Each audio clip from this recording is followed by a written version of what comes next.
month after the previous video, and we must give you another ton of information. In our family, everyone wants 8 or no electrons on their outermost shell of electrons. However, not everybody is born with those. Welcome to the cinema and to our demonstration of how we get 8 electrons.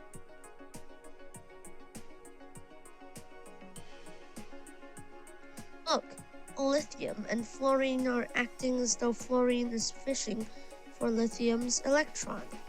This is the most traditional way to get an electron, by donating your electrons such that both of your shells are complete.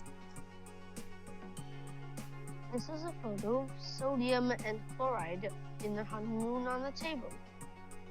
Next up is the oxygen triplets. One ignites the firewood they bring on stage. Do not attempt this, and they hang their electrons over the fire. They are sharing their electrons. How interesting. The metallic bond? Isn't that just welding? They brought a tub on stage. They're pouring their electrons into the tub and they die. It seems they're having the time of their life up there. More electrons than they could possibly need. Actually, this act is just trying to tell you the idea of the 3 bonds. An accurate picture of an ionic bond can be found on the bottom right. As you can see, the electron is transferred from the sodium to the fluorine.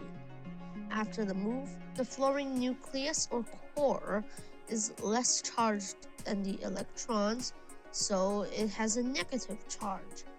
The opposite is true for the sodium. So, the opposite charges pull the atoms together, and now the two are called the molecule Na plus F minus, or sodium fluoride. You can know what Na plus F minus means if you look at the periodic table.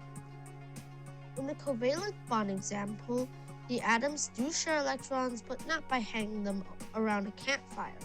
Instead, they somehow cross their electron shells.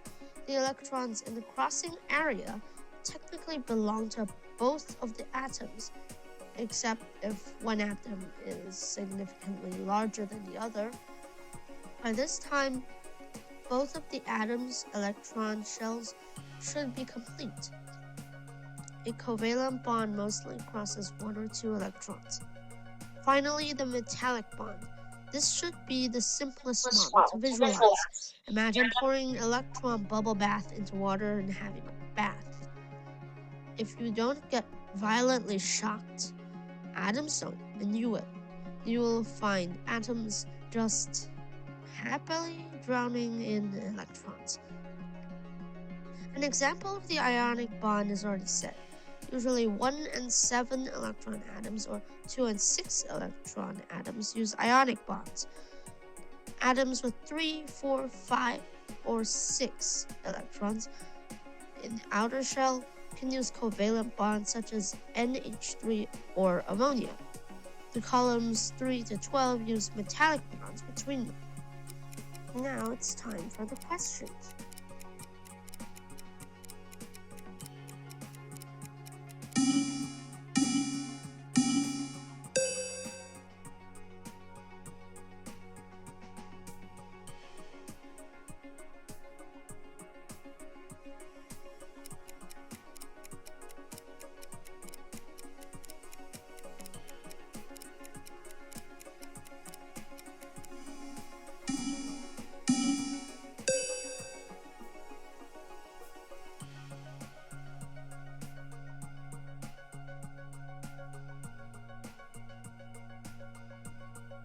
In summary, all 118 elements can bond to some other elements via bonds. Had the bonds not existed, our universe would be a simple place where atoms zoom past each other. You would not have your device on which YouTube is playing. You would not have a brain required to comprehend this video. The universe would be a great glob of matter and no more. So let's say our thanks to bonds, and then say farewell.